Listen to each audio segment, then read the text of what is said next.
Hi, I'm Terry Farley, and you're listening to the House Culture Podcast. House Culture.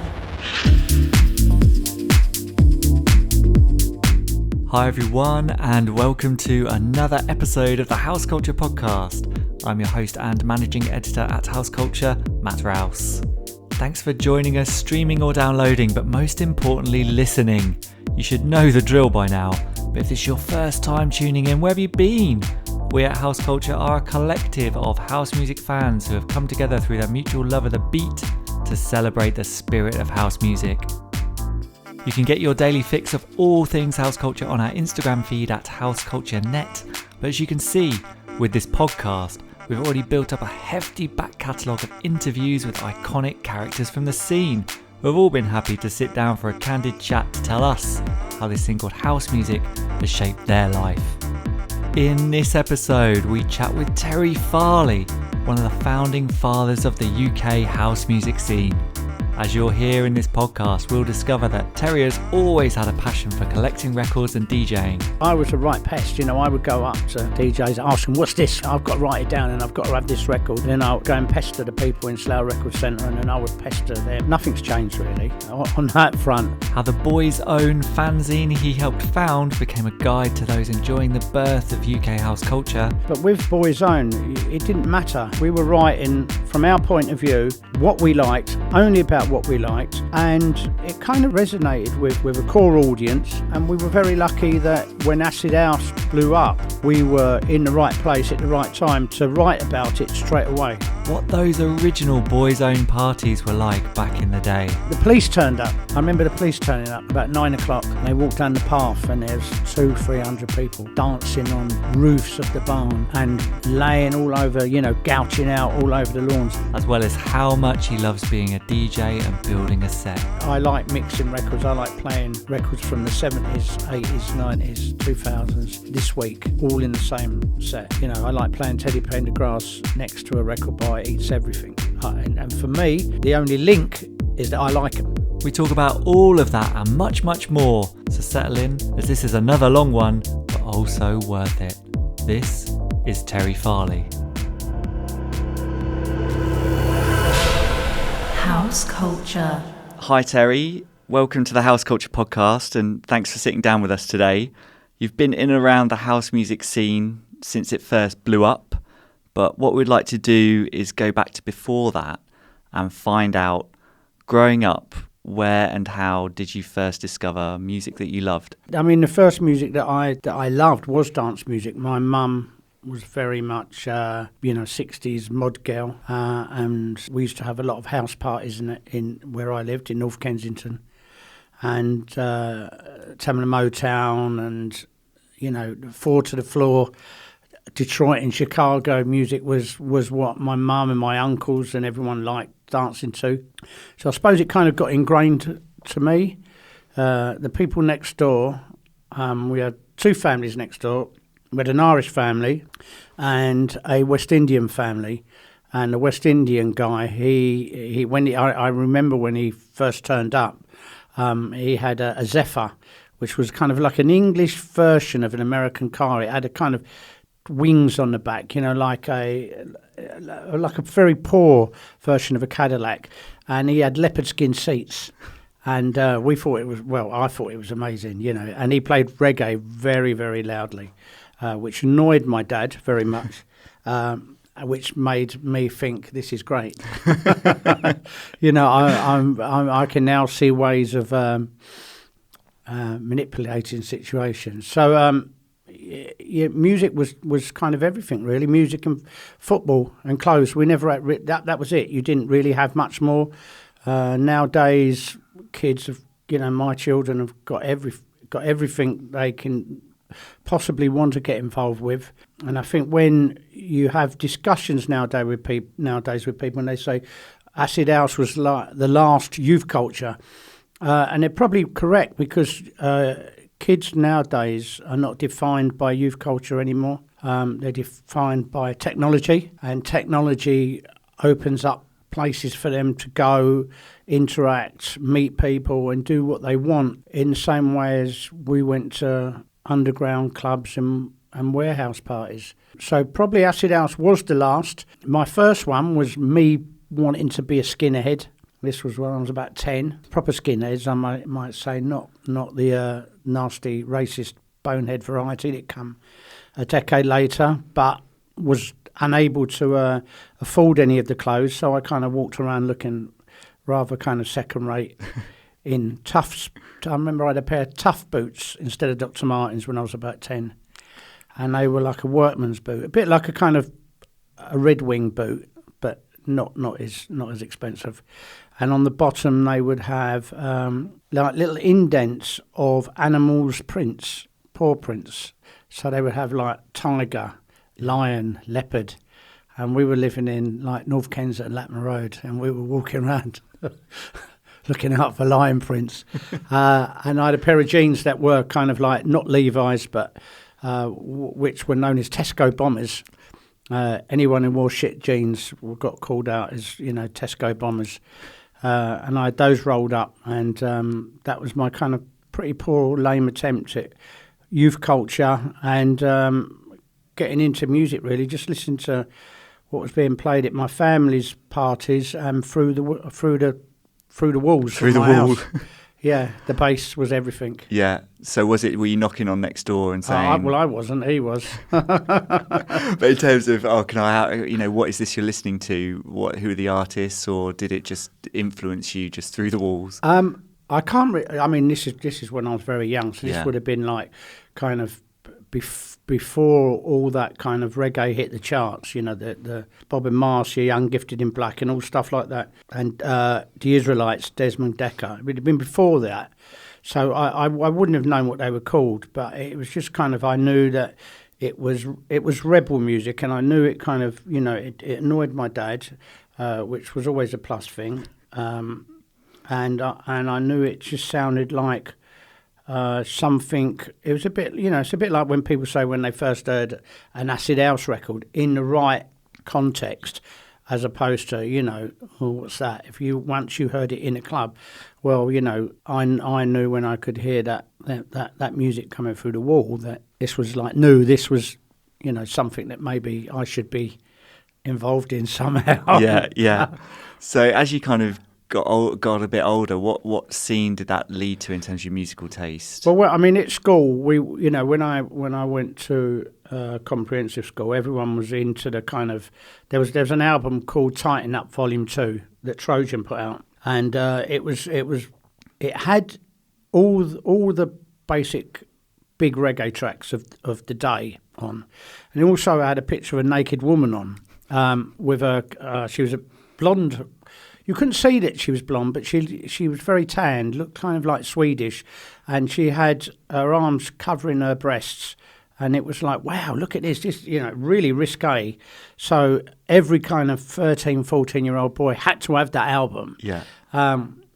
And so when your mates come around, you could play that album and look at the cover. And, we just all got into that. There was stuff like Lee Perry, Return of the Django, Pioneers, Long Shot, Kick the Bucket, Reggae, I think that was by Dandy, Reggae in Your Jeggae. And that music was kind of our music, our age group. That was our music. We were too young to go out. We couldn't go into a club. There was, you were too young to go to a club.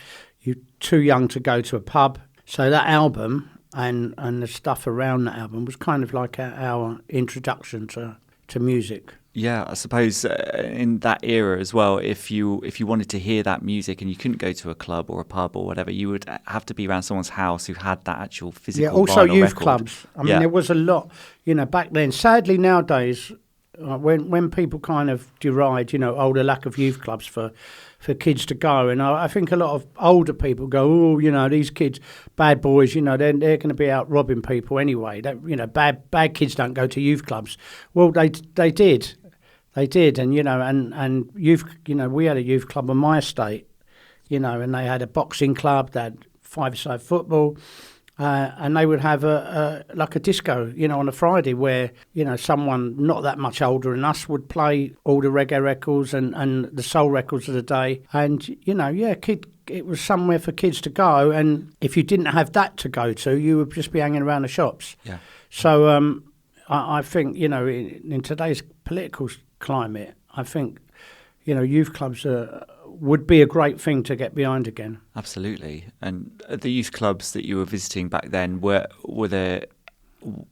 it lots of dancing, or were people, was it like the school disco? No, not at all, not at all. It was, as I say, it was, very few boys would have danced. Boys would stand around the edge, and the girls, all the kind of girls would dance in a line, in their kind of tonic Travera skirts and really nice shoes, and the boys would be terrified of them. Absolutely terrified of talking to them. But, it's like then we had, as I say, we had five-a-side football, boxing, table tennis. Nowadays, they could do anything now. They could you could do it so kids could learn how to work Ableton. At a cheap price, probably is the same price as what a five-a-side football pitch would cost you, Yeah, and it's about giving people that inspiration, isn't it? Yeah, exactly, yeah. I think we were quite lucky, because it wasn't the greatest of area, but when you've got somewhere to hang out and keep your nose clean, it's a good thing. Yeah. And didn't you at about age 13? Did you move out to Slough? Yeah. Well, this is where we had we got moved to a place called Britwell, an estate, a Greater London Council estate. We kind of moved out as part of slum clearance, but also as part of the kind of gentrification of North Kensington that was still going on now. And the tower that burnt down, sadly was at the bottom of my road, and a lot of people who were being moved out of the houses that we lived in, were getting moved down to that end of the road as well. So it's a kind of story that has been going on a very long time, decades. People being moved out for political expediency. But anyway, we had a good boys club on Britwell that was a place to kind of hang out, look at what older kids were wearing, and talk about clothes, talk about records, and talk about places that you were too young to go to, and that you kind of, I'm going to go there once, Yeah. So what can you remember the first time you actually went into a club and heard this music, like you say, in the right environment? Oh, God, once I left school, there was like a little soul scene going on in Slough that centred around the back rooms of pubs. It seemed to be a kind of thing back then. There wasn't really kind of many discotheques. You had discotheques, in the West End, and then you had kind of chains, like there was a chain called the Bird's Nest, who had clubs. They had one on the King's Road, they had one in Fulham, they had one in Slough, actually, which I was too young to go to. All over the south, and they would have like a soul night, and the soul night was always on a shit night because they knew that the people coming weren't going to drink. Yeah. So they would never have it on a Saturday night. So it was either a Sunday or a Monday, and then also there was the thing about black people not getting in clubs. Basically, I think the soul clubs, they had quotas, where it's like, no way. It's kind of like, right, there's enough in already, Yeah. And we experienced that. I mean, not me personally, but my black mates we were going with, we experienced that sort of stuff. And I think the first time I really went, it would have been a pub called the Dolphin, which was in Slough, and it was connected to the Slough Ground Stadium, which is where also Slough Town played.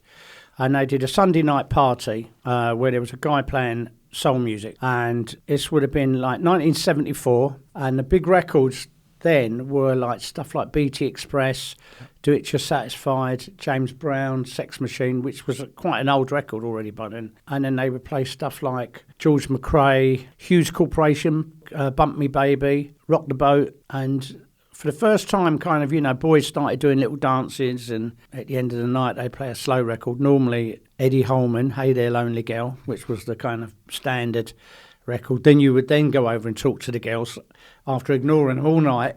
Go, all right, do you want to dance? Yeah, all right. And then we started, then you would dig a little bit deeper into, you'd go down to, there was a really good record shop in Slough called Slough Record Centre that kind of people travelled to, DJs from quite a way. It was, if you wanted to buy import records from America, you had to really go into London, or Slough Record Centre would order them in for you. So we started buying Blues and Soul magazine, looking at charts from some, Mark Roman at Crackers, what's his number one, right? And we would go in there and ask for it, and they go, oh, no, we don't have it, but we can get you it. It'll take a week. And you go, we'll have it next week. So we would go into Slough Record Centre and we would buy records, and there was a lot of stuff coming out of Miami at that time, which was KC and the Sunshine Band, Jules McRae.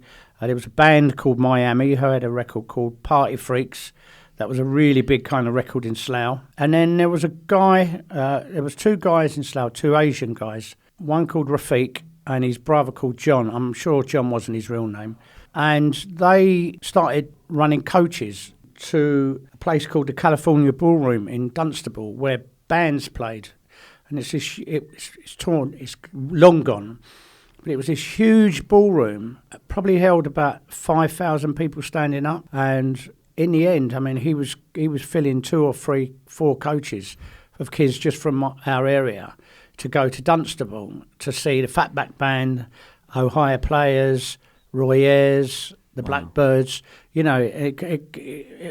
really within 2 years it became quite a kind of big fashion actually in Slough, to the point where this grubby industrial town, working class town, actually got a really good scene. And there was a DJ called Alan Sullivan who DJ'd at a club called Skindles, which was in Maidenhead, which was a short bus ride. And people from West London, from all over London, would come down to dance.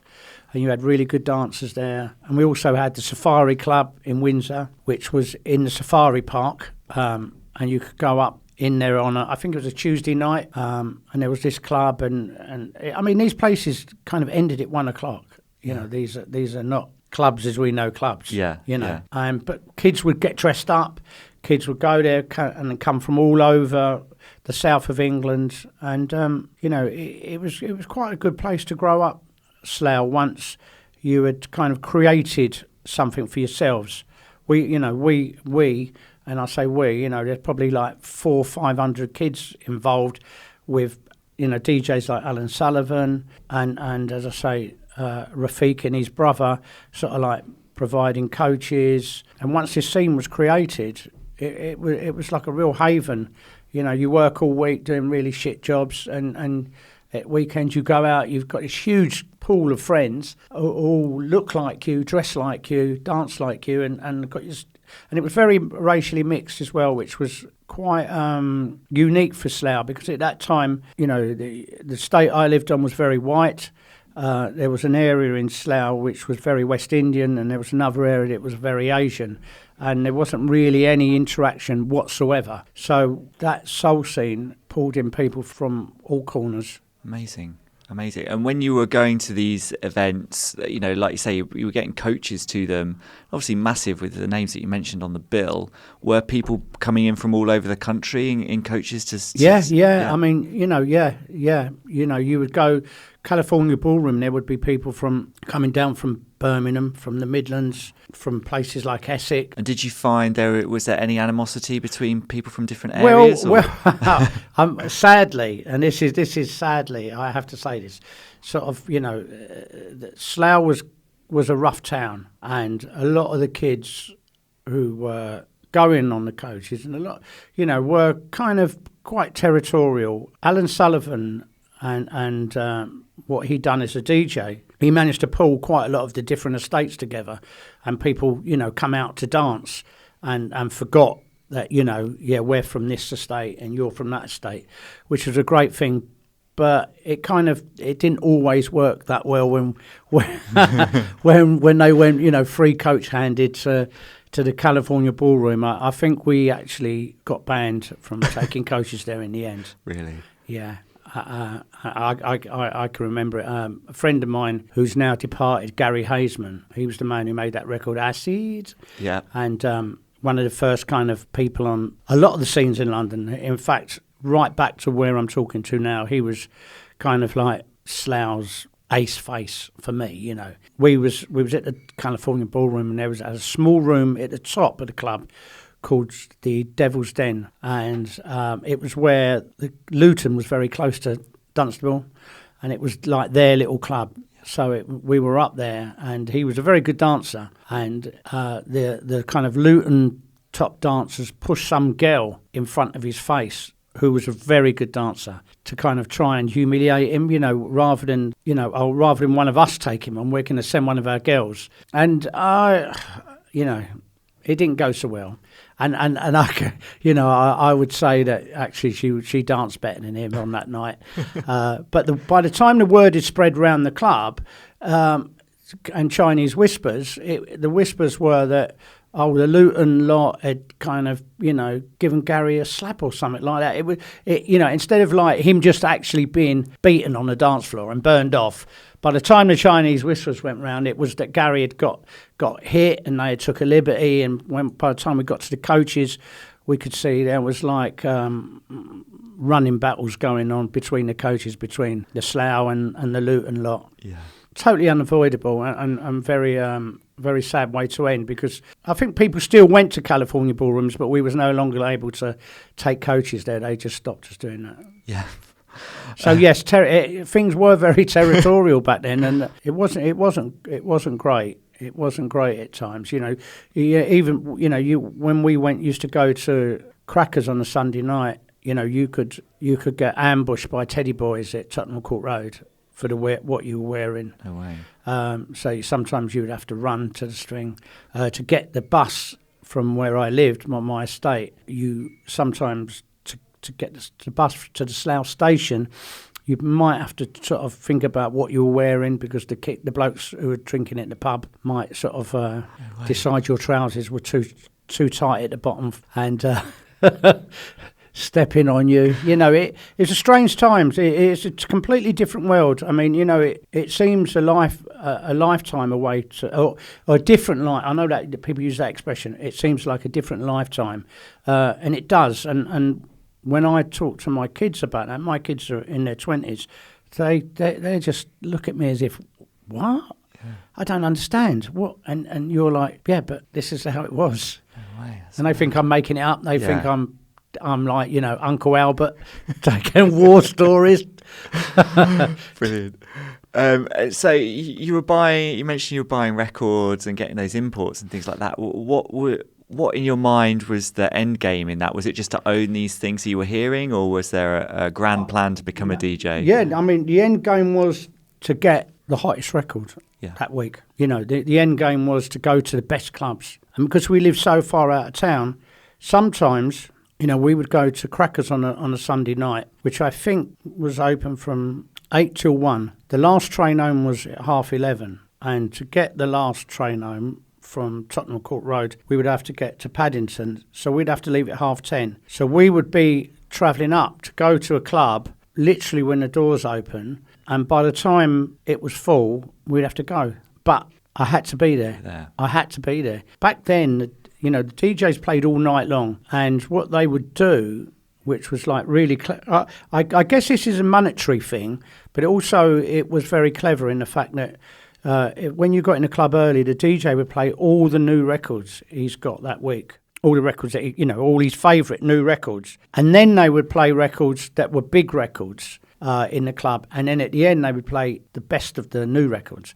So if you got in there early, you could kind of get yourself a good little education of what you needed. And, I was a right pest. I would go up to DJs, ask them, what's this? Right, I've got to write it down and I've got to have this record. And, and then I would go and pester the people in Slough Record Centre, and then I would pester them. And nothing's changed, really, on that front. So, yeah, the end game was just like this weekend. When you're sort of 16, 17, 18, you can't even think about being 21. You can't, 21 is like it's the end of it. It's all over. Yeah. So there was no end game. I never had an end game of being a DJ. Never ever. Even when I was DJing at the WAG, I was DJing for the Raid. Even when I got booked to play Spectrum and Trip, and I was earning more money that night than I was during the daytime for my job. There was not. I never thought this is what I'm going to do. This is just what I did anyway. I would buy them records anyway. I never ever bought records then. And I don't do it now. I never buy records just to play out. I've never bought a record that I've said to myself, this will work. I get things that I really like, and then I play them because I really like them. It's just that sharing them is. Yeah, it's just sharing my taste in music. I really miss the Friday Soho shopping culture that was, you'd get in there and you'd go into Black Market. The guys there would know you, and they'd give you 10 records, listen to those, and then you go in another shop, they'd have you need that, and then you'd see someone who you saw in Black Market, you'd look at their bags, and you'd say, no, I didn't like that, and they'd go, no, you really, you need to go back, right? So you'd go back, and then you'd look at someone else's bag, then you'd go across, you'd end up at Vinyl Junkies, then you'd go down to Catch a Groove, and you could be there 6-7 hours, kind of cross-pollinating your taste with other DJs who. But the one thing I used to really hate was when I used to go, no, I don't like that. And they go, yeah, no, nor do I. But that really work. And I used to think, it's like going out and having a shit dinner because it fills you up. Do you know what I mean? I don't like this food. I know, but it fills you up and it does the job. It's not really, you're not there to do a job. You are there to do a job, but you're not there to do a job. You're there to kind of bring something to the table of yourself. Yeah, that's the perfect way of putting it, I think, like you say, is just picking something up and saying and hearing it and being like, well, I don't really like it, but I know I could play it and it could get some sort of reaction, or it might sound good on a system, but no, it's something that you actually love, and that's a good kind of quality control to have, I think. I think it is. I think it also is a barrier to where you end up. I think definitely, because I know that there's DJs who have done better than me because they are more willing to play the game and they're more willing to play what the crowd want. But I think it probably helped my longevity, because I think people kind of, in the end, you might not be the cool DJ this year, but when the music kind of comes back around and changes around, people start, Terry always plays that stuff. Well, why don't we'll get him again? So I think from a longevity point of view, I think it's a really good thing to stick to your guns. From a financial point of view, possibly not. Fair enough. We're kind of jumping. I don't want to jump too far ahead at the moment, but I want to kind of talk about setting up Boy's Own Fanzine. And obviously the whole idea these days, and the way technology is, of setting up kind of a printed publication all pretty much off your own back, written by yourselves, and what back then, what was the thinking and motivating factors about setting that up? Well, like if we were talking to someone, if we had a youth club now, a really good youth club, we would be sitting around with a load of teenagers, and we were saying, how do you want to communicate? What have you got to say? What do you want to tell? What do you want to have a moan about? And we'd probably be setting up, like a blog or a video link or a YouTube page, podcast. And but then that was it. The fanzine was the do-it-yourself way of having a voice without having money. I mean, you needed a little bit of money. Yeah. And you needed a little bit of inspiration and an idea of, let's do this because no one else is doing this. But it was pretty simple, really. We had our gang of friends. The Slough gang had kind of spread out, and it was, people from Windsor were coming over, and Johnny Rocker, Simon Eccles, Andy Weatherall. We were kind of drinking in the same pubs. We were doing this, going into town together to like the Mud Club and places like the Wag and the Beetroot. So, we chatted about doing it. And I was, again, kind of, this like little kind of arsey kid who goes up and asks for records and goes into shops. I was always writing letters to magazines. The Face, When Saturday Comes, Football Fanzine. I quite like doing it. English was a thing at school that I really enjoyed doing, but my education was so poor that my grammar, and people who later on contributed and read Faith Fanzine will agree with this, because my writing is really, really poor grammar wise. But with Boy's Own, it didn't matter. We were writing from our point of view what we liked, only about what we liked, and it kind of resonated with a core audience. And we were very lucky that when Acid House blew up, we were in the right place at the right time to write about it straight away. Because I suppose it started off before that acid house explosion. Yeah, we were out for a couple of years. We were selling in kind of trendy clothes shops down the King's Road. American Classics. There was a shoe shop called Robot. In Robot, and Steve Mays and myself would take the fanzine to football, to Chelsea, and we'd sell it to people there. You know, got in a bit of trouble there a few times because the politics were certainly not what, you know, the politics were really fucked up badly in the late 70s to mid 80s with people like the National Front and the British movement going to football. And Steve is very, very, very left-wing and very pro-United Ireland. So we had Sinn Féin cartoons in our magazine, you know, and then we're selling them in a pub at Chelsea. And, you know, it didn't go down very well sometimes. And I do look back at it now and I do think, what was you thinking, you know? But I look back on a lot of my life now and think, what was you thinking? You know, how did that not end badly for you? We were just there at the right time. And I was DJing at a club that travelled about called The Raid. And Dave Little, who went on to do the Boys Own illustrations and Spectrum illustrations, he was kind of hanging around with our gang and he did the flyers for The Raid. Paul Oakenfold was A&R in for Def Jam and he was one of the regular DJs, and so was Pete Tong. So there was really me, Pete, Tong and Okie. And Okie said to me, I've just come back from Ibiza and he wouldn't believe it out there. This scene is amazing. I'm going to write an article. But he said it's very druggy, so I'm not going to put my name to it, because I'm in the music industry and I'm one of the people in the music. And it was very, very, I mean, the music industry then, it was a very strange place. You know, both Pete and Paul, you know, even though half the executives were coked up all day long, you know, you couldn't be seen to be given any kind of like acknowledgement to drugs in clubs. So he wrote the article. I got the heading I spelt the heading wrong, Balearic, quite famously. It's a difficult word. I'd never heard of it before. You know, people said I've been to Ibiza, you know, in '82 for one of my first ever holidays. But Balearic. What do you mean? Yeah, it's called the Balearic Beats. Is it? All right, okay. So I'm going to write it. Yeah, and there's this club in Bermondsey called Shum, but Shum wasn't in Bermondsey. It was in. But anyway, so let's think of something. You know, old Bermondsey goes Balearic. That's a great headline.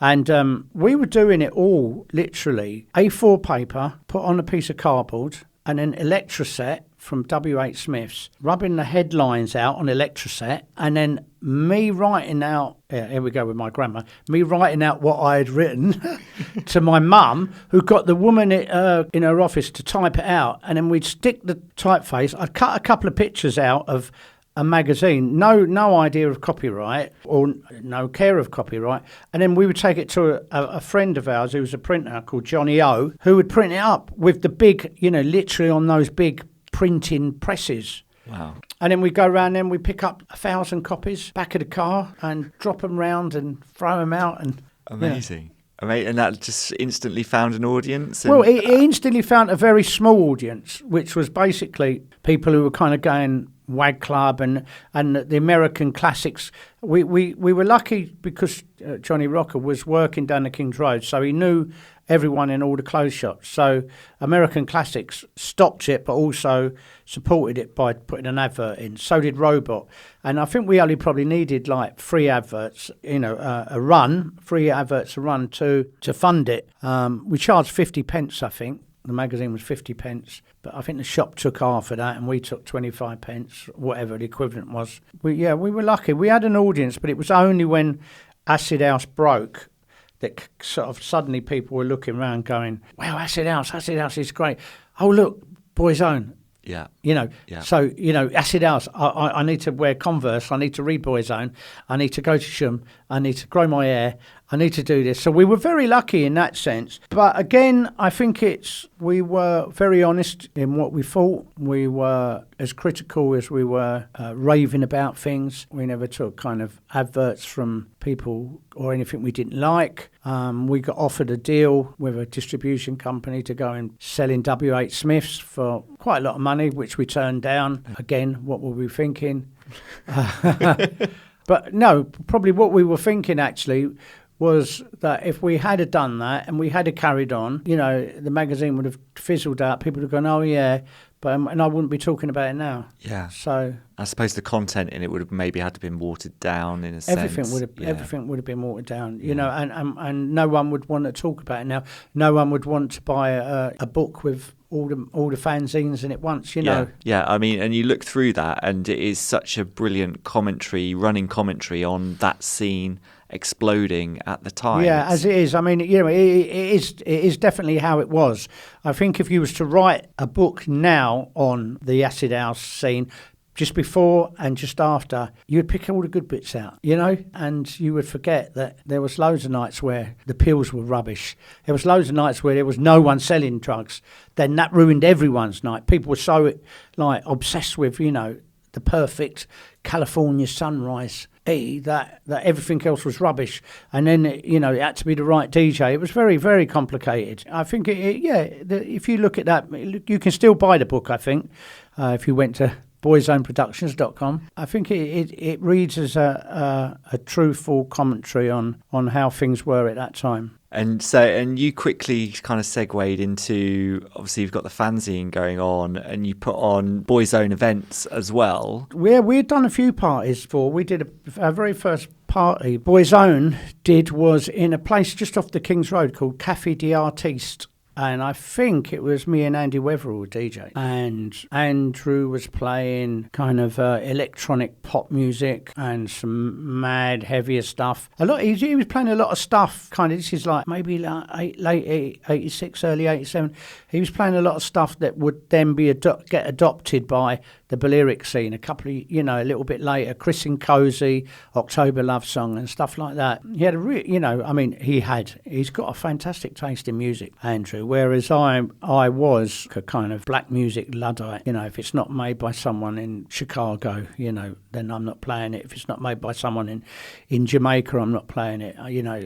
Whereas he was much more open-minded and all the better for it. And were those events obviously started off, I'd imagine, quite small scale down if it was down in the King's Road? Probably only about 150 people. Yeah. And we did a couple of parties. And then basically when the winter was over in 88, we said, we're going to do a party. We're going to do a Boyzone party. And we asked Danny to DJ. And he wouldn't, because it meant he would have to stop Shum for a night. And Simon Eccles had found a venue which was basically in Guildford. And we wanted to do an open air party like Ibiza, and no one had done an open air party. And Simon had found a guy who had, I think, a recording studio, and he had a big garden in a big house with an old barn in one end of it. And we hired maybe 6 coaches and took possibly 300 people there. And it went on from 10 at night to about 10 in the morning. Boy George was there. At one point, the guy who owned the house, he ended up sort of sitting there in a garden. I don't know if he was off his nut, I don't know.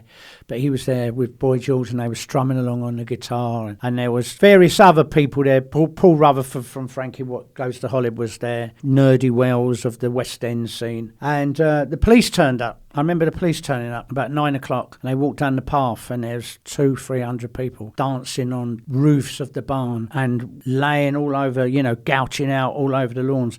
And these 2 coppers come down and went, what's going on? And we're like, oh, it's a party from London, and, what time are you going home? When are you going?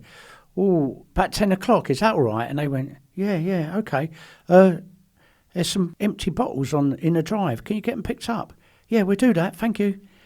And they just walked away and they was just looking and they just like, what is going on here? Because they could see there was no one was drinking, there was no one pissed. And it was like there was no concept of what was going on there other than there was loads of kind of grown-up people, late teens, early 20s, early 30s, even there's people in their 30s there, E'd up, and they had no concept of it, and it was only like literally 3 months later when, they were coming in and they were crashing parties and arresting people and hitting them with truncheons for doing exactly what we had done, and they had walked away really happy. We cleaned up the bottles. There was no neighbours to complain, and everyone was happy. Obviously, the media had gotten hold of this and painted it as this kind of evil acid house Yeah, of course they thing. did. Yeah, of course they did. Of course they did. And something must be done. It must be done. Also, people never helped themselves. There was 200-300 of us. As I say, there was a sound system. And people were dancing, but it wasn't, we're not talking about Sunrise or Biology sound system. And there's no one walking around openly selling drugs to 12, 13, 14-year-old kids either. By the time the whole thing had took off, the sound systems were so big, there were so many people, and organised crime had got itself well and truly, foot in the door. So it was very hard to kind of see where there was a way out.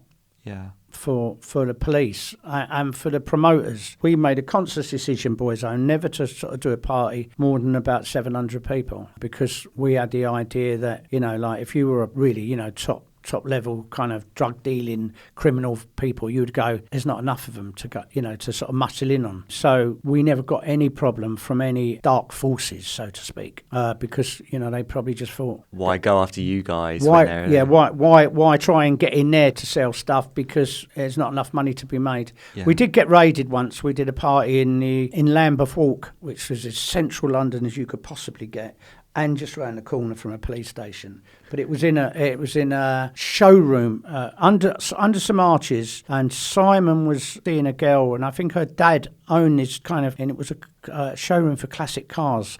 I think they took the cars out, and we had a party in there, and the police raided that, and people were arrested, and as far as I know, they kept the money that they found. Really? Yeah. No way. So, I mean, a police raid at something like that, is it the word goes out and the dance floor scatters? No, I'll tell you what, what happened was the party, that they come early, they said, what you're doing and this, etc., etc., etc. Before we'd even opened, they said, you can't, we're shutting this down. And no, we've got, and I think we showed them that we had the right to be here. The owner of the property was happy for us to be here. And they said, well, you've got no licence to sell alcohol. Right, all this stuff, you're going to have to give this away. And we're like, right, okay.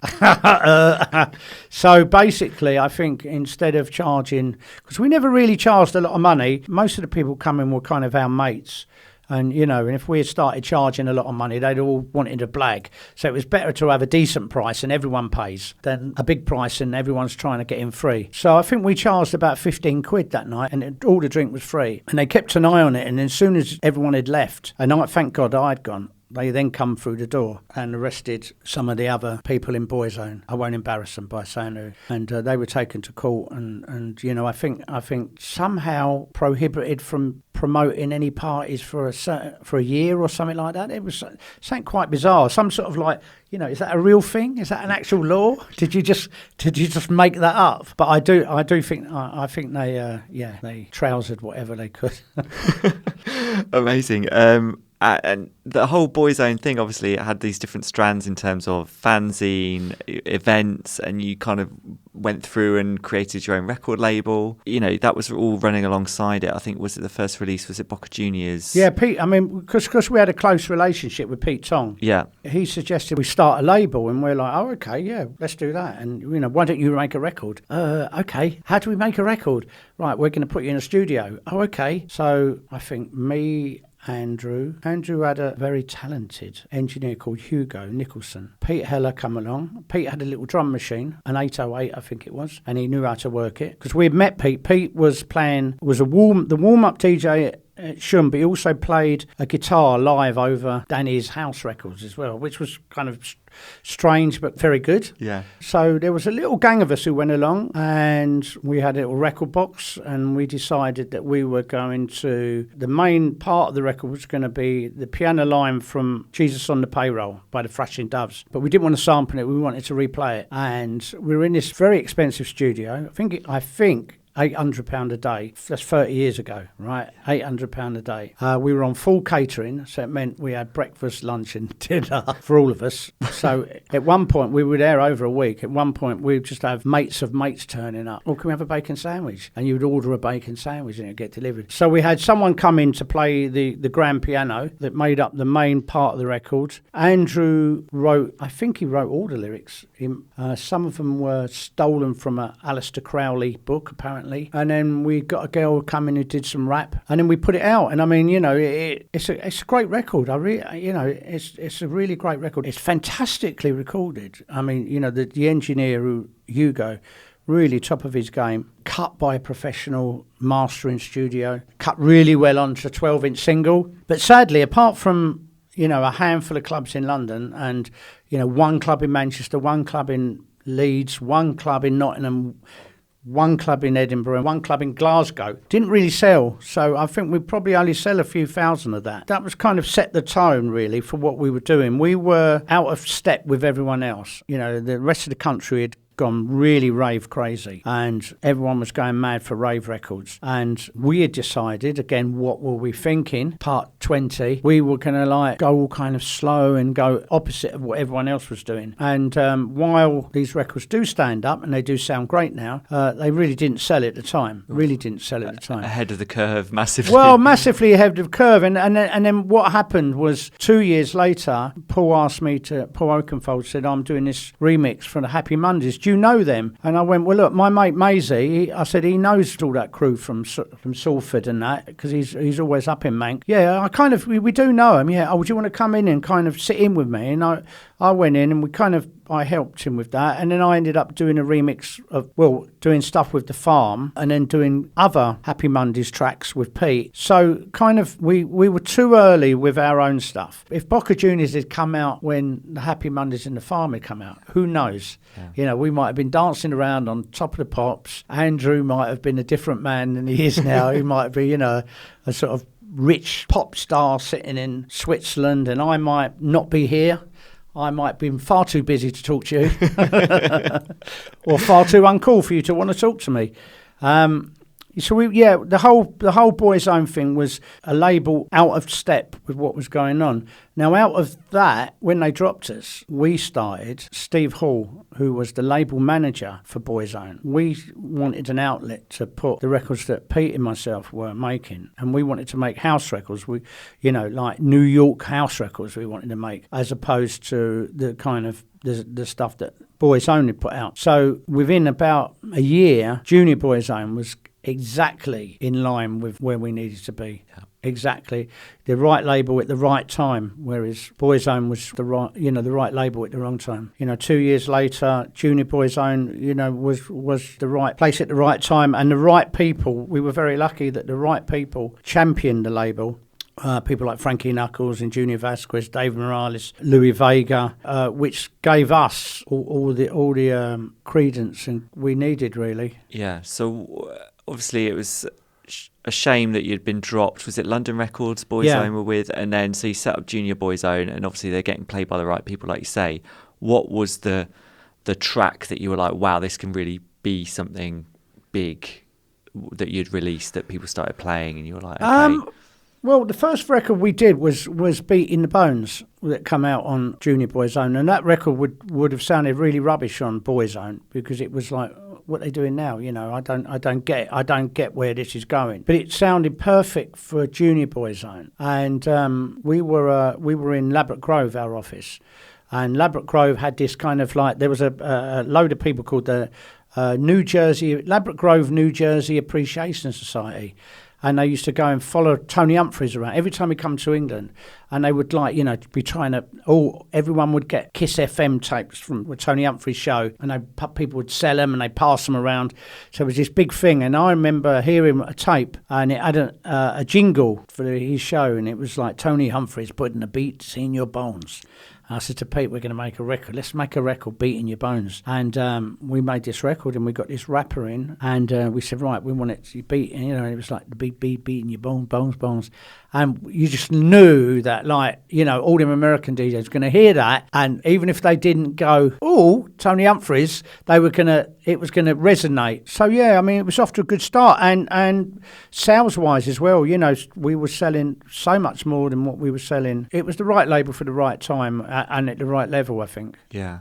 And you look at the artists that kind of broke through on that label, you know, some guys called the Dust Brothers initially, that obviously became the Chemical Brothers.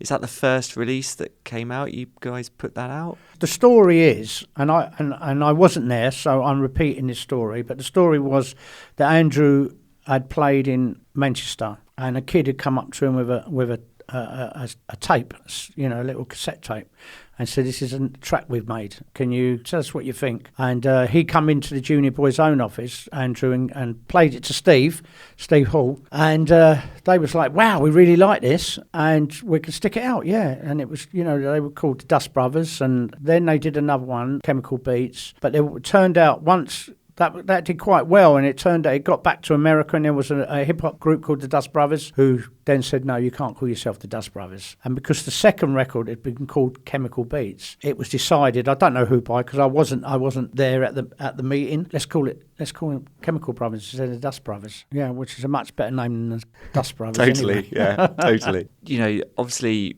a lot of tracks that came out on Junior Boys Own, you know, even ones by yourself and Pete Heller, become huge kind of anthems that are absolute classics to be looked back on. Are there any tracks that were released on that label, or you kind of had a notion of hearing and wish that you'd done that and been like, oh wow, I wish I'd done that, or I wish I'd been involved with that one, or well, I mean, I really loved all Ashley's records, Ashley Beadle's stuff, you know, the Black Science Orchestra. And to this day, he needs to say, come sit in with me when we're going to do a Black Science record. You know, some of that stuff is fantastic, you know, and I would have loved to have somehow been involved in that. Of course, Express 2. Again, I think we were very, very lucky in the fact that we were just, you know, Rocky and Diesel were two young kids who were coming to Boys Own parties, had been part of Nicky Holloway's Special Branch crew, were starting to DJ, and we asked them to DJ. They actually DJ'd at that Lambeth Walk party, and that was the first time they played for us. You know, go and make a record. Oh, we didn't know what we're going to do.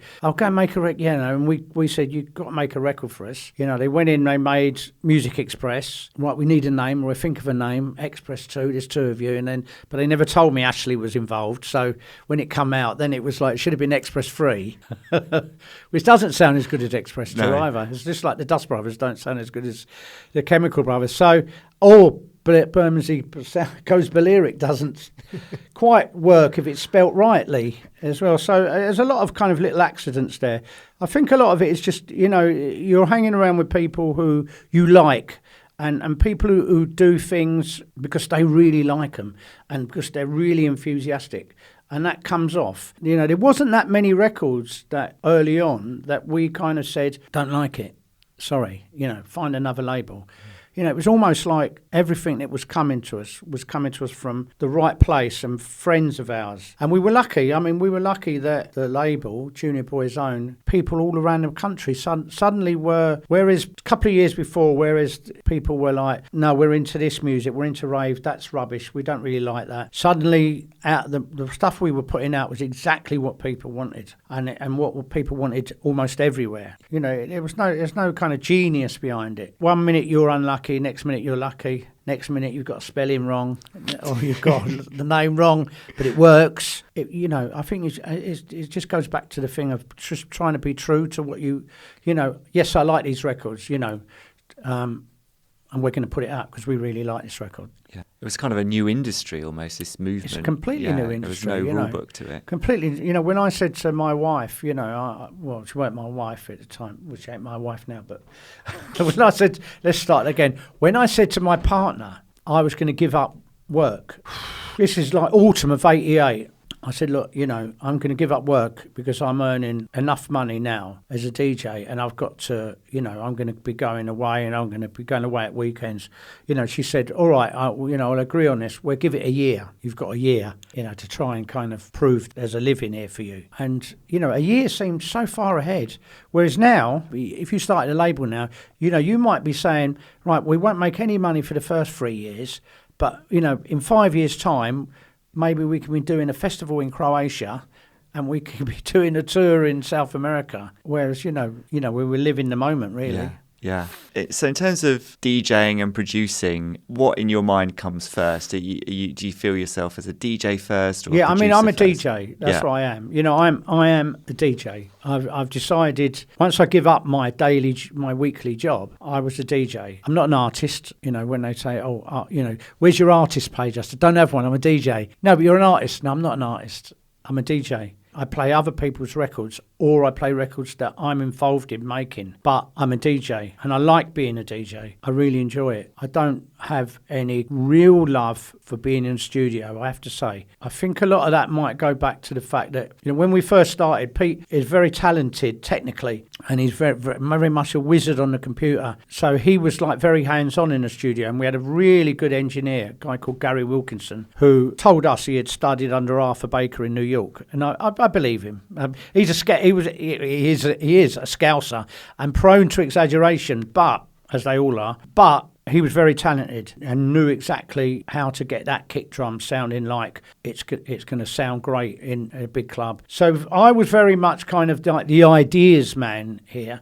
And I remember at the time saying to Pete, show me how to work this. Oh, no, we haven't got time. And I did realise that, yes, I could learn to do this drum machine, but I probably wouldn't, I'm not going to learn to be able to do it better than Pete in any period of time. We were doing when we were doing our commercial remixes, we were going in at 10 in the morning, and we were leaving at 3 in the morning because you'd be paid a certain amount of money, and the studio would be like, you've got 2 days in the studio, and you would have to. So, I could be driving back to Slough, at 4 or 5 in the morning without having any sleep, and I kind of got a bit of studio aversion out of that. And I heard a story once that David Morales had 3 remixes going on once in New York in 3 different studios, and he was travelling in between each, going, this sounds great. I tell you what, why don't we get a trombone on this? I'll be back later. And then he goes to that one, right, this is great.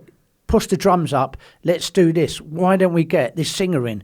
Great. And then he would go back. And I thought, that's brilliant. I would love to have been that man, because sitting 16, 18 hours, and back then, of course, everything's outboard. So, you've got wires going from there to there through a desk, and it could take an hour to get, a hi-hat sounding exactly how people wanted it.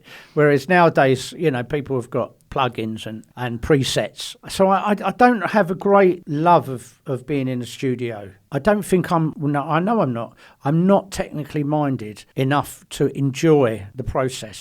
I love arranging music. I love going in and saying, right, we're going to do this. How are we going to do this? Right, this is going to happen. And I like setting up stuff.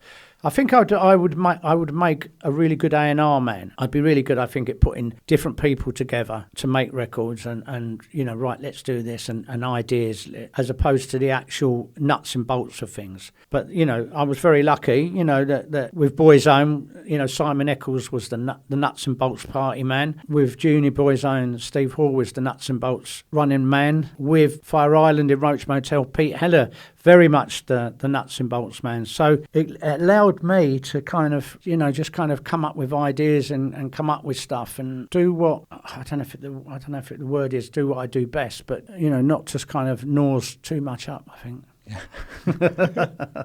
Isn't there a funny story about obviously Pete Heller, you've done a lot of stuff together, about him producing Big Love? Well, it's not so funny, actually. Sorry. No, I mean, my beloved Chelsea got to the European Cup Winners' Cup final in Stockholm, and it was a midweek game. And I said to him, "I'm off. I won't be in next week." And he said, "All right, I'll have a fiddle around in the studio." And when I come back, he stuck a loop in and done Big Love, and it was brilliant. Fair play to him. To this day, I still get people coming up, "I love that Big Love," and I go, "Yeah, great. Can you play Big Love?" "Yeah, I will do. Great record, but it's not mine." It's nothing to do with me, all right? Right, I want to talk about faith. Yeah. So in 1998, I suppose the clubbing scene very different from what it is now. The super clubs were kind of in their element. The super clubs were in their element, and trance was a big deal. Yeah. And progressive house was a big deal. Yeah. And if you wanted to play quality kind of New York house music, it was very hard. There was a couple of clubs. There was Lazy Dog, which was Ben Watt's club at the Notting Hill Arts Centre on a Sunday afternoon. There was a couple of nights at the Cross. One of them was Vertigo, which was an Italian night on a Sunday. And then that was kind of it, really. Bill Brewster was doing a night called Low Life. And I'd done a few parties with Dave Jarvis, who was running Beggars Banquet Records in Kingston. We'd done a few little parties. We're still doing a couple of little Junior Boys Own parties here and there. But it was very kind of, there was loads of people out there.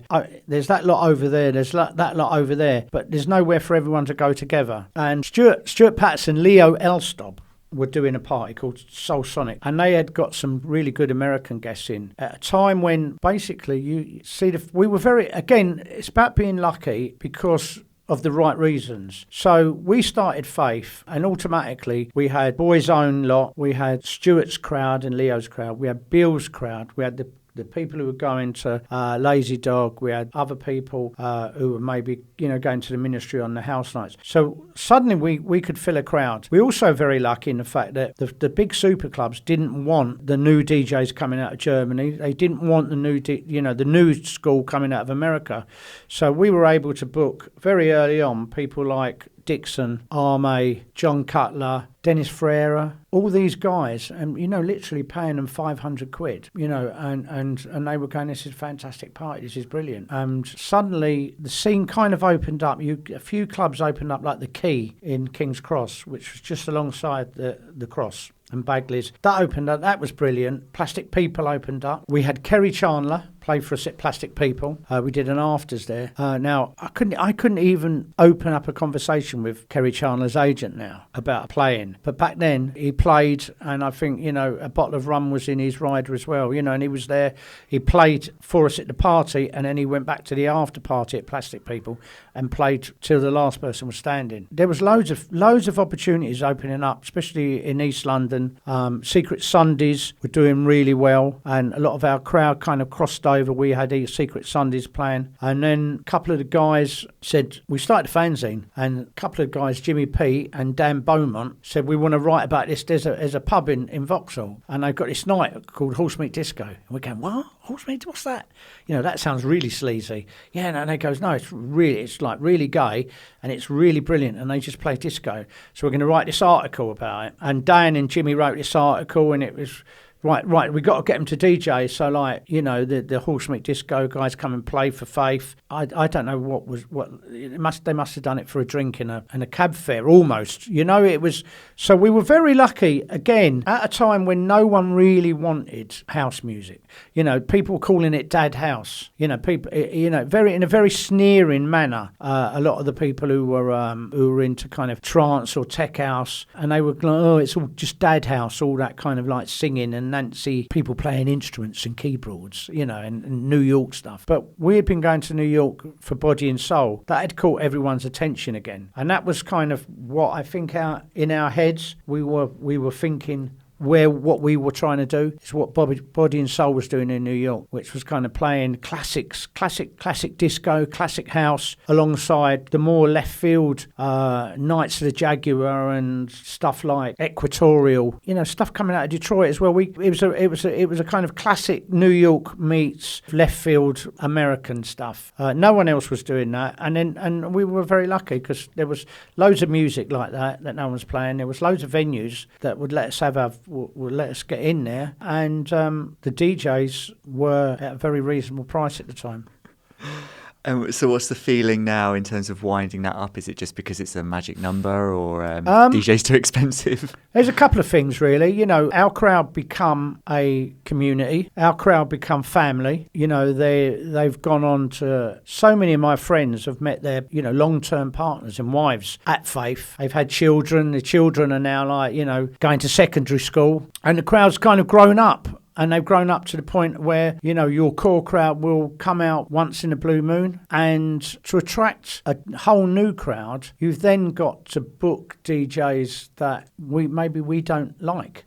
You've got to book DJs that, you know, the 25-year-old likes.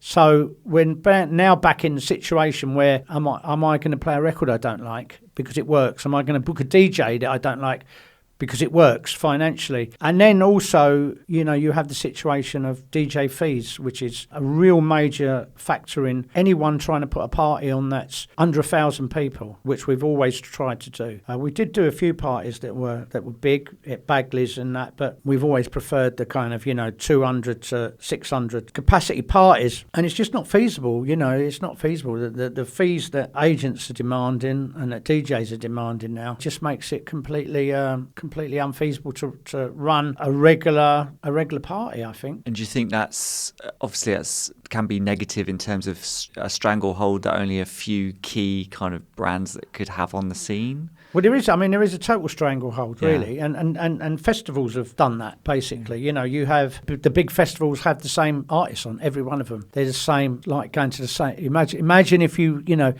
went to the cinema and you saw the same film with the same actors every month, you know, and every month. But and this is one of the reasons we've decided to stop as well. It just is what the world is. If kind of, you know, 20-something kids really enjoy going to like a festival once every month rather than clubbing 3 times a week like we did, then hey, you know what? That's their bag, right? Yeah. And that festival will cost them 60, maybe, you know, 40, 60 quid to get into. So you can't really expect them to be coming out like we did, you know, paying £5 to get in 3 times a week. It's just the way things are. You can rant and rave at them, but you're just shouting at the wind. And so in terms of there's a lot of noise around the 30th anniversary, the second Summer of Love, and that's kind of brought out a lot of nostalgia in that sense that people are playing sets from that era and things like that. Do you think that that's a good thing for the scene right now? Do you think it will continue that way in terms of this nostalgia bent, or do you think it's just a celebration? Facebook, basically. We're talking about Facebook here, you know, and how youth culture died and now technology drives everything. You know, 10 years ago when Facebook started, suddenly people started to reconnect with people they hadn't seen in 10, 20 years. And then that actually started off, you know, I have to say, you know, hands up, we did our first Boys Home party at Cable about 10 years ago. And that was basically, you know, we never printed a flyer, we never did anything. It was just pure internet, pure Facebook. We sold 800 tickets in no end of time. It's not sustainable simply because people get older and you know, and they get bored, you know. How many times can you hear Alison Limerick? How many times can you hear CC Rogers? Personally, I don't play old school sets. I like mixing records. I like playing records from the 70s, 80s, 90s, 2000s this week, all in the same set. You know, I like playing Teddy Pendergrass next to a record by Eats Everything. And for me, the only link is that I like them. Right.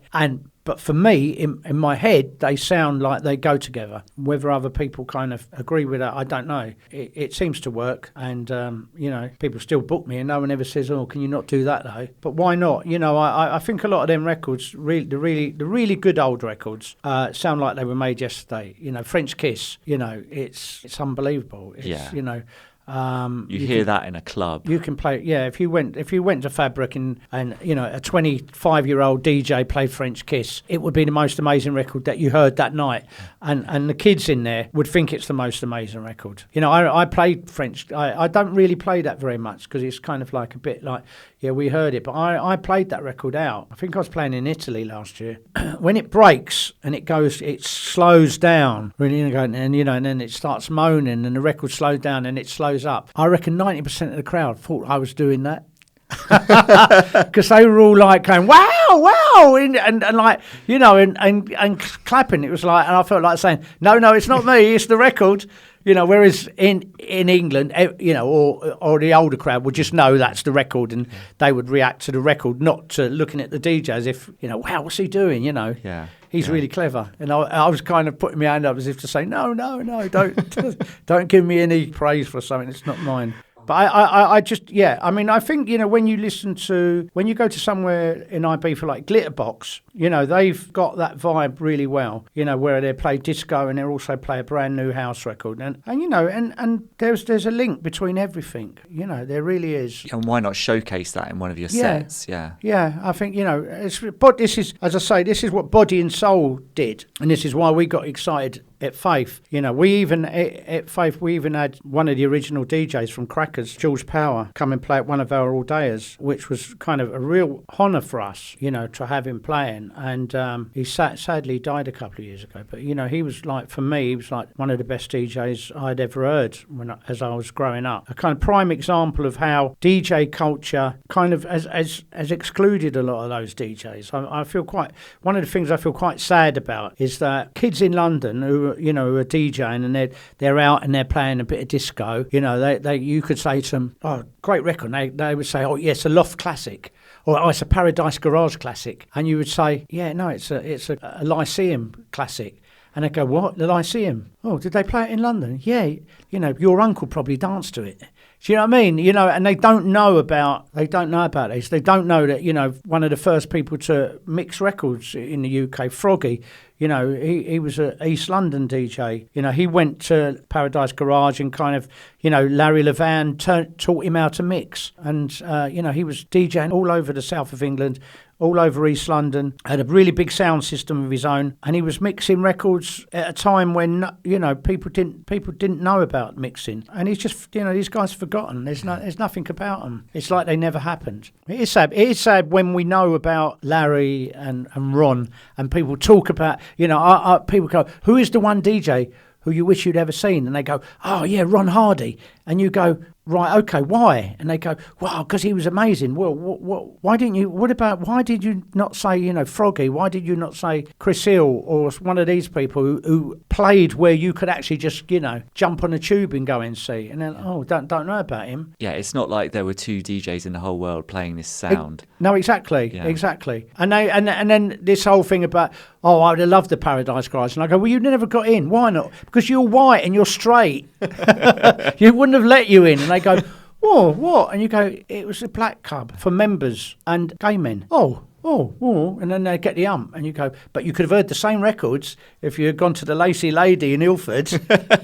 Brilliant. I mean, I'm conscious of the amount of time we're talking. I mean, I could talk like all day, but I know we've got to wrap this up. But we're talking about tracks and tunes, and obviously we put together a Spotify playlist based on tracks that like 5 themes, whatever. And it's always difficult. We've spoken to some DJs on the podcast that are very, you know, we don't want to nail you down to one choice in particular for each one of these themes. It's just more around a recommendation for our audience to maybe discover a track that they might not have heard before. And you've been kind enough to kind of give me your choices up front. Kind of wanted to get like a small bit of thought about each one. So in terms of the catalyst, the one track that first for you got you into dance music, you said Kool and the Gang, Hollywood Swingin'.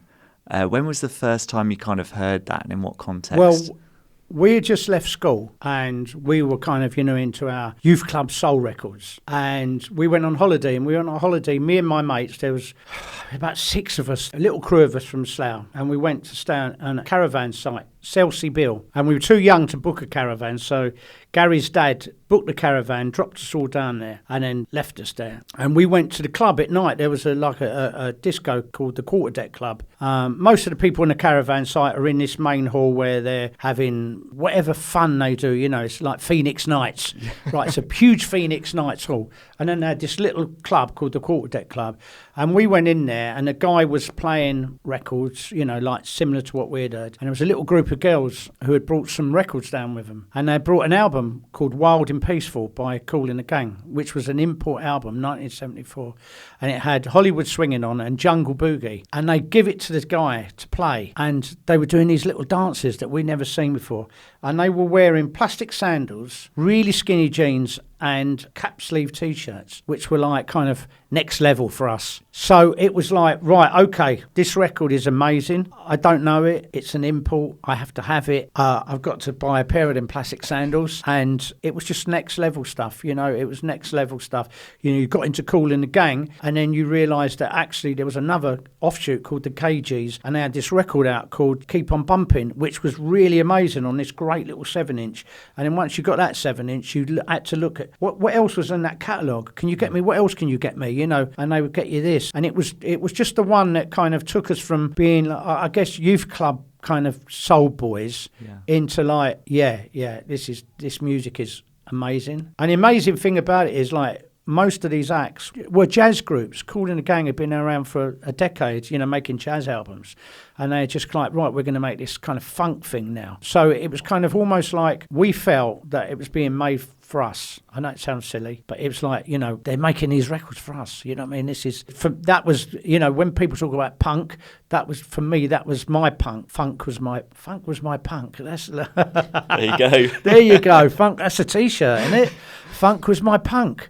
And you just felt like you genuinely owned that, and then you found out about the Fatback Band, right? And now we can get a coach to see the Fatback Band. Yeah. Now we can do this, and it was so that record. That was the one. Amazing. And you've heard it sampled so many times in different things. The Floor Filler. I mean, this is just an unbelievable tune. I absolutely love it. Teddy Pendergrass, You Can't Hide. Yeah, well, I bought that album when it came out. It was one of the records that I heard when I used to go to Crackers and watch. Basically, I used to go down and watch people dance more than anything. But that was one. And I went out and bought that album. And then basically when Faith really kicked in, DJ Sneak had done a version, You Can't Hide From Your Bud, right, which was a huge Faith anthem. So kind of it got redone again. And then a couple of years ago, Frankie Knuckles did a remix of it, which I think never got released, but it's being released on a kind of director's cut LP coming out soon. So I've managed to blag a copy of that off of someone. So I've been playing the Frankie Knuckles mix of that of late, and it's fantastic. And there's a Dimitri from Paris re-edit mix using all the stems, which is absolutely amazing. And I love Teddy. You know, I watched that film about him, you know, and just knowing that he was a sleazy fucker as well is even better. You know, and that he may have killed his wife, had his wife executed. Yeah, I know. It's you know, nuts, well, isn't it? You know, yeah, what a guy. Get ready for Teddy. A sunsetter for you. You've chosen Bobby Darin, Beyond the Sea. Yeah, well, I tell you what, this is not my sunset. This is basically, I went to Hostel de la Tour. Yeah. In Ibiza a couple of years ago, and Chris Coco was DJing, and just as the sun set, he put on Bobby Darin, Beyond the Sea. Now, I absolutely adore that record. You know, my old man, God bless him, even though, you know, as much as he hated the reggae coming through the walls, you know, he had a really good taste in singers. You know, he really liked Bobby Darin. Bobby Davro, I nearly said. Bobby Darin. It's a very different record. Yeah, it could have been a very different record. You know, Frank Sinatra, Ella Fitzgerald, all that sort of stuff. And it's really only kind of recently, since I kind of become a bit of a Spotify freak, that I've kind of really dug into all that, you know, and gone beyond Bobby Darin, Beyond the Sea to... Oh, right, oh no, he made that. So anyway, he played it just as the sun touched the sea. And it was just so magical. And I went back there a year later with Sue, my sister, and my son. And Chris just happened to be DJing. And I went up and I said, would you play it again? And for me. And he played it. And because it was kind of, my dad passed away a few years ago. And because my sister was, I never told her. And she started crying. And it was just the emotions of it all. And literally, as the record went out, everyone in the restaurant clapped him, and one big Spanish bloke stood up and went bravo, and I just thought, this is so magical. Amazing. This is Balearic. Yeah. To be able to play Bobby Darin, Beyond the Sea, As That Hit the Floor, is as Balearic as Alfredo playing the theme from Hill Street Blues at 11 o'clock in the morning at Amnesia. Yeah. It's just wonderful to be able to do that. So as someone else's thing I've stolen, but it was something that touched me very much. It's given me goosebumps thinking about that. I thought I got a bit emotional now. Yeah. That's amazing. And well, what better way? The tearjerker next. The Sound of Blackness, The Pressure, the Frankie Knuckles remix. Yeah, well, we were going to New York quite a lot in the early 90s. And we went to New York, and Frankie had just made this record, and I think he was playing it off of an acetate. And we went to the Sound Factory, and we had gone several other places, Webster Hall, and we had gone around town. We were kind of very, very refreshed. It was about 5 a.m, and the intro to this record, everyone who knows it, it's got that big grand piano, dang, and then nothing, and they just the light man plunged the room into darkness. And it just dung, and it went round. And there was, as the piano then opened up and the strings come in, they put the light onto the mirror ball, and the mirror ball started turning around. And it was the club must have been 3,000 people in there. Started stamping their feet on the floor, the wooden floor, and people clapping and hollering. And then the record just kicks off, and it goes like that. And obviously, me and Pete got to know Frankie through him really being very supportive of our music, and also very, very nice to us when we met him, in a way that, he doesn't have to be, So we actually played with him at the Ministry. We warmed up for him at the Ministry 2 days before he dies. And whenever I hear that record now, I think of that really, really wonderful kind of moment of him DJing, and the way he had worked it into the night. He'd been playing music kind of quite hypnotically, and it didn't just kind of come in with another piano house record. It come in after a kind of half an hour of very tracky kind of tribally stuff, and how it obviously had liaised with the light man and the sound man, and how it was just such a perfect moment, just like Bobby Darin was a perfect moment at the perfect time. And I get quite emotional when I play that record. And I used to play it a really lot, and I've stopped playing it now, because it's kind of now it's become something that I only want to play at really the right time, because I don't want to kind of dilute it. I don't want to dilute it, yeah. I don't want to dilute the feeling that it actually gives me. Well, yeah, it's now a special tune that you could only bring out for those moments. It's amazing. And so the last tune, it's the end of the night. The crowd are asking for one more. Wham! Everything She Wants. Yeah, I love that tune. Yeah, and it's the Reflex. Yeah. Edit. Yeah. And I kind of, I can't. I think one of the problems with me as a DJ, I think I can be a bit po-faced, a bit kind of serious, like we were just discussing, this, I don't want to play it now because it's going to dilute that feeling, and it's got to be the right place, and it's going to be a right time. And I think I can be a bit too serious, and I think I can be a bit too, po-faced is probably the word. And when I heard that mix, I heard it out, and I thought I really loved it so much. And I was never a kind of Wham or George Michael fan, I must admit, but it was just perfect, and I've always got it in my box, and it's kind of like there's a right time for that record at the right place. I did last New Year's Eve. I played in Amsterdam. I did a 4-hour set for Shum. Danny Rampling was playing upstairs in this big cavernous hall, and then there was a room downstairs that held about 400 people, and I played there. And by the end of the night, kind of like the upstairs might have shut, and all the club owners, the club people, the runners had come down, and the girls had come off the door and all that. And there was one more, and I played that, and people were just so happy, and it was just really, really lovely. So I kind of then integrate. I've took it along with me to kind of have it ready if it's right. Yeah. If the night's kind of fizzled out a bit and there's people kind of gurning in front of you, it's not the right thing. If the club's ended it might be 3 o'clock in the morning rather than 6 in the morning. It's a good one to kind of send people home on. So, and finally, the final question we always wrap up on is, you've been in the house scene since its birth, and you've had a hand in steering it in a way throughout all of its kind of different mutations over the years. Looking back as a house culture as we are, what does the term kind of house culture mean to you, and what do you think the future kind of holds for the scene in general?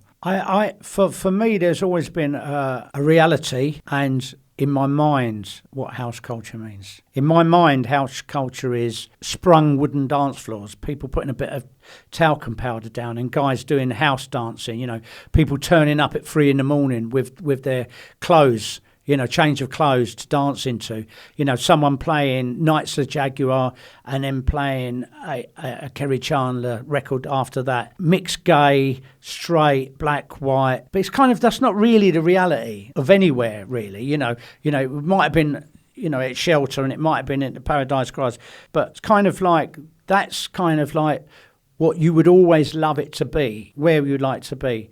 So I think house culture, when people say about acid house, for me, acid house, the words acid house is not about DJ Pierre playing them records. Acid house is the culture. Acid house is acid house is the dancing. Acid house is friendship. Acid house is the non-violence. It's people being a community. That's acid house. And I think house culture is all that. I think as crowds change and you have crowds now influenced more by technology than they were by youth culture, you now have people who are there for the Instagram moment, right? Which I think is probably the saddest thing of it all, is that, you know, and DJs maybe getting booked because, you know, they look great on Instagram, you know, or maybe that they've got 200,000 followers on Instagram. So, you know, a promoter will say, wow, you know, if only 1% come, you know, I've got 2,000 people in the club. That's kind of, it makes me a little bit sad, but then I do realise that I'm an old man and that, you know, that isn't for me. That's for them. Life changes and, you know, that for me to sort of complain too much about that would for me to be my dad knocking on the wall, you know, because the reggae's too loud, you know, and I don't want to be my dad knocking on the wall, you know. Amazing. I think that's a perfect place to end where we began. It's brilliant. Okay. Thank you so much. Thank you. That was fun. That was really good. House culture.